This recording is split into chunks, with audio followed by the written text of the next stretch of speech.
So the very first thing that you're going to want to do before anything at all, right when you open your brand new studio account, what are you going to look at? This is basically the home screen. It can be configured. You can kind of tweak things that you want to see. I'll get into that a little later, but I will encourage everybody to just go ahead and jump into my company. Okay, and this is where you're going to set up your defaults. Okay, you want to make sure that you have your company name. Any portion that you want to kind of have that automatically goes as your side mark, okay, on everything. And I'll get into that. And your address and your details, definitely your federal ID website if you have one. Okay, this is where you're going to kind of just set up all the basic details. I am going to put my website here. Okay, and that way you can see it, and I'm going to save it. You're going to make sure you always save. I am going to also fill out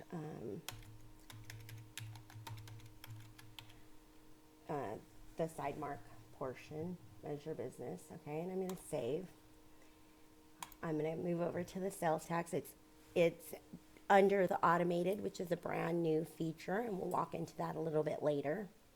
Okay, and here's usually where I start switching things into prepaid and paid and all that good stuff. I would switch the prepaid tax account to prepaid.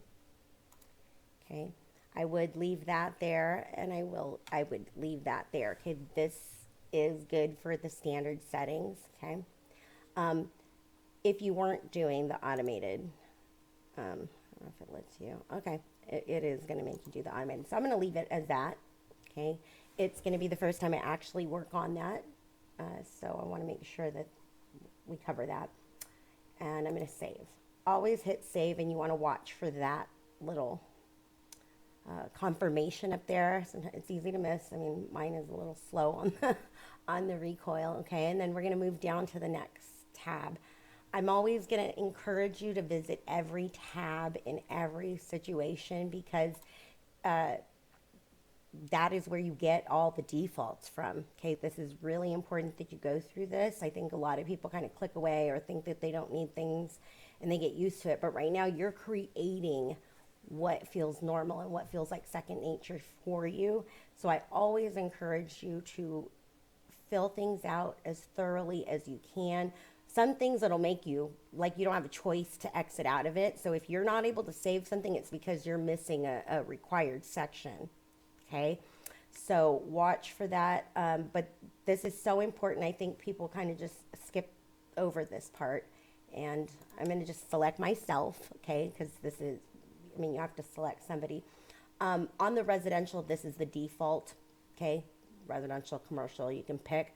But as we go through and set things up, you'll find I will pass along all my tips and tricks. My setup process is a little bit different. So I'm not a gatekeeper, so I will go ahead and walk you through all of that. I like everything always. These are at my terms, so usually what you want it to be. Let's see. I think leaving it like that. Copy purchase. If you are a standard design firm that always buys on behalf of your client, which most are, I think it's important to have always, because it just helps. It helps to avoid, common mistakes or not forgetting to charge the client and things like that. I like it to always. Now you can override these different things, and you can, but these are the defaults. So I say always is safer than never, because if it never copies the purchase price to the selling price, then you can enter that wrong. You can forget to charge. So I always like to say always. Specify only is like when you're going to just you're just making specifications, but you're not you're probably not going to buy them for the client, or they're direct paying. You know, if they can pay the vendor direct and you're just tracking it for the project and for either your vendor commission, or design fee from the client. Okay. You're going to go ahead and pick your default, but I'm going to leave it there because I'm on the West Coast. And in through here, these are default accounts. Okay. I usually don't leave these blank.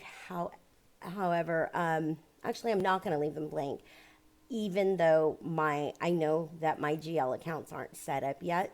Okay, so I'm just going to pick from the accounts that are here. So when I receive payments from my clients, it's going to these are the defaults. They don't have to go to these accounts. I am just wanting to set up defaults because I don't want to miss any parts of it. We can just update them and change them later, but I do want to set up a default. Okay. And in this is kind of saying this would be the cash account for paying orders. It does not have to be this account. This is just the one that I'm choosing. We can update to have the defaults later. Okay, and I'm going to just kind of do them all because let's assume that we don't have many accounts at this time. Actually, this one does. It's asking for a credit card. I'm going to leave it at cash because I will change it to the credit card. And the reconciliation amount, does it have? Yeah, I'm going to pick suspense. Okay, for now. And you can see here, you can change different defaults. I'm going to leave them as they are. I think, again, it's important to have things filled out, but I don't think you need to change or add so many things in the beginning. Stick to as many of their defaults as far as like setting up new accounts or adding new things to the system. Okay, so I'm going to go ahead and leave these as they are, and we'll kind of talk about how to change things and what they all mean when we have something to kind of look at. We don't have anything. We're just strictly setting up company defaults. Okay. It says disallow PDF downloads in client portal. We're not there yet, but it is kind of, I may sometimes do that if I want everything to always be in real time. But again, we'll get into that a little later. So I'm going to just leave that. That's the standard setting for what it is. These are kind of the standard defaults for what it is. I think this is a little bit big for the image size pixels, but we'll get into that later. Items, side mark. I'm going to leave that as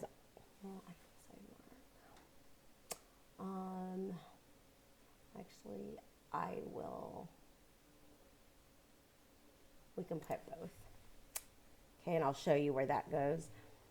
And for the unit of measure, I guess we could leave it as each, and that could be fine. Copy. Okay, I'm going to leave that. I don't want to select that, and I'll tell you what that all is later. Check forms.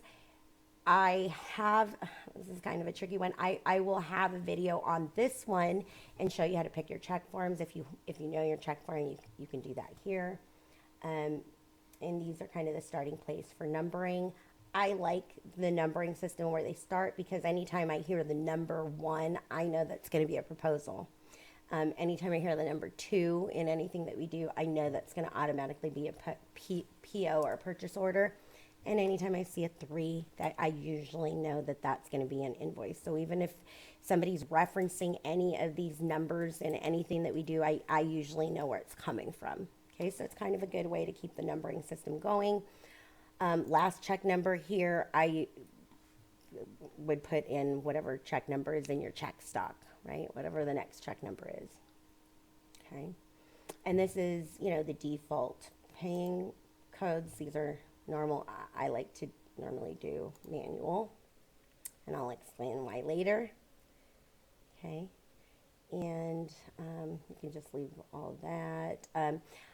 A lot of people like to use undeposited funds. I don't encourage it unless you're already used to working in it. If you're not a strong accountant, maybe don't use that. Okay, but do which one your CPA tells you to do. If we're talking in terms of just setting it up and you don't have a preference, let's opt to not. You can see that their default is to not use it. I'm going to leave it as such. That would be my inclination as well. I don't usually use the order deposit either. Here's where we're going to get into your markup, okay? Selling markup percentage. Okay, I know that when we get into things, we have just a general markup, an overall company-wide, what would be your basic. I would never leave that as 0 because I will always want to put a markup, and we can just change that as we need to, but I will encourage everybody to put what your general markup would be, okay? And probably prior to the pandemic, I probably would have a different number. I'm going to just put a roundabout figure that I want to use at this point. I think it's a good standard. Most things are going to be marked up way more than that, but that is a good starting point, okay? I probably wouldn't have gone that high before the pandemic, but that's a good place to be. This selling deposit, okay? The selling deposit is asking for how much you're asking your clients to pay on proposal. I always ask for 100%. I know some people don't like to do that, but interior design is typically custom, and yeah, I'm a big proponent to 100% all the time prepayment. Markup deposit. Okay, you're gonna want this to always be the same. So if this is 50% or 30%, whatever it is that you do, you're gonna want to do this the whole way through. Okay, and then the sales tax deposit as well, because it's not asking you what the sales tax rate is, it's asking you for the deposit. So when you collect a proposal, I collect 100% the whole way through, or if the client or user is going to be 50, 75, whatever that is, make sure that these are all the same.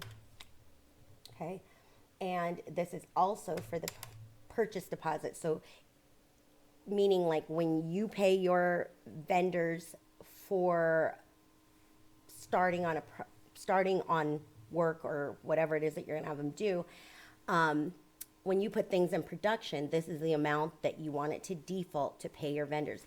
I put 100%. If a vendor requires 50% only, I am going to implement or state those defaults at the vendor level. This is, again, we're setting up company-wide settings. These are the company-wide defaults, okay? There's a pecking order, so this is going to be one thing. Okay, so I'm going to say, usually we're not paying for sales tax. However, in the cases that we do, I just like them to be the same. So this is our selling markup percentage standard. This is for the deposits, okay, and the deposits should always match whatever those are. This is for selling, so what you're charging the client, and this is what you're paying. Okay, hopefully that's not confusing, and I will continue. Whoops, oh, that's the last part. So just make sure you click save. Watch for the pop-up confirmation, and I can even hit save and close. Whoops, but that'll take me back out. Let me go back in. Whoops.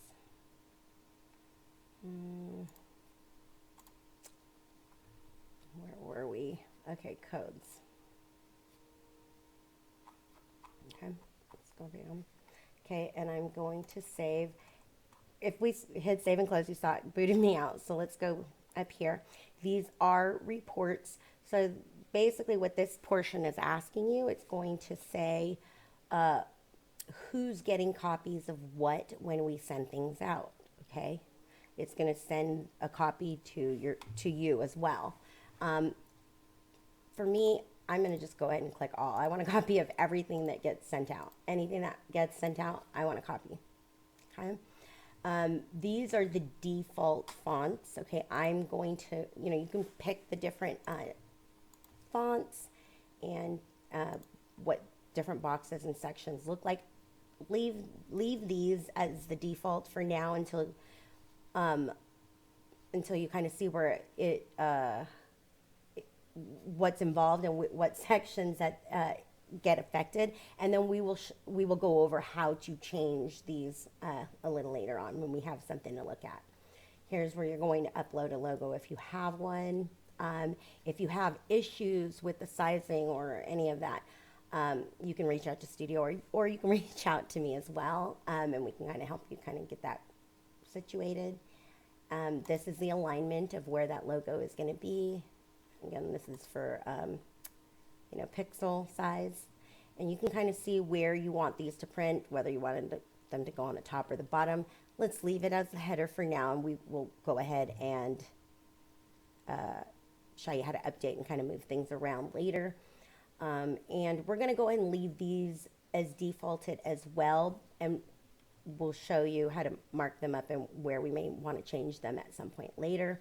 And the same with all this. I'm going to leave all of this because I'm not setting up these defaults just yet, okay? Let's go with the basics. This is all the basic stuff. These are for when we have different invoicing and stuff like that. I'm going to show you how to use these a little bit later, okay? So this is the basic setup. We're not ready for messages. These are for, oops, I'm going to say yes. These are going to be messages when we get ready to prepare to send things out. So I'm not going to cover these three later. So we should have all these top four set up at this point, okay? If there's any questions about what I've said, leave them in the comments below, and we're going to just jump right in.